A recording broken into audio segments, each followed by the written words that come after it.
Very rarely does the television industry come up with a truly good idea. That said, it may have accidentally stumbled across one. The Dutch version of The Voice is about to make a spin-off series dedicated solely to pensioners. The Voice Senior will consist of a handful of episodes, none broadcast live, that will feature only contestants age 65 or over. And, honestly, it sounds like the best possible version of The Voice.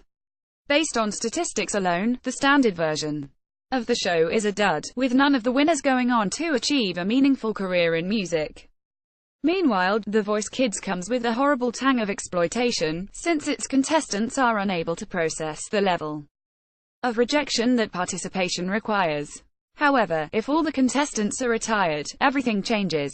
The likelihood is that they will be entering purely for the joy of singing. They will have no expectations, and none of the sweaty desperation of their younger counterparts. The whole thing will be about the elderly having fun. It sounds like an absolute blast. Hopi. The Voice Senior will be replicated around the world. To be frank, the entire landscape of unscripted talent show television, chock of identical, hoary franchises, all content with spinning their wheels to ever-diminishing returns, needs a boot up the rear, and, by God, the elderly are the people to deliver it. The more I think about it, the more I believe that most shows, with the possible exception of The Jump, would be truly galvanized by OAP spin-off versions. Let me walk you through some ideas. Love Island. Unlike First Dates, which does include its fair share of the elderly, Love Island is focused solely on the lunk-headed buffoonery of youth. This is one hell of a missed opportunity. A series where all the strutting, hair-chilled, horny, 20-something morons were jettisoned in favor of a selection of people who had already had their hearts broken by divorce or bereavement and just wanted to find a moment or two of meaningful companionship would be a tremendous, life-affirming piece of television. The Apprentice. Depending on how kind you are being, The Apprentice lives to serve one of two functions. The first is to find genuinely capable businesspeople and celebrate their ingenuity. If that is the case, then it is only logical to make a series where all the candidates have built up a lifetime of knowledge and wisdom.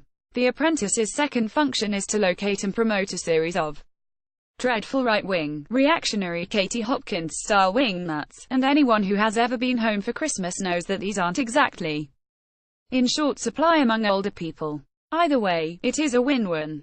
The X Factor. If anything, The X Factor will benefit from a senior version even more than The Voice, purely on the basis that pensioners are much less likely to put up with any of Simon Cowell's nonsense.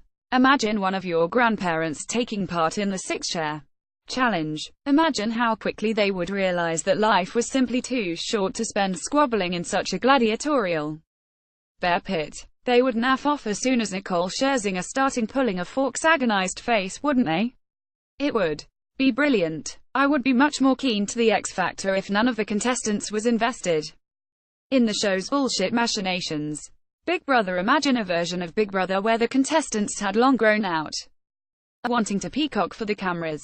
Imagine a version of Big Brother where the contestants had figured out how to stem domestic flare-ups before they became unmanageable. Imagine a version of Big Brother where the contestants actually knew how to run a household. That's the version of Big Brother I would like to.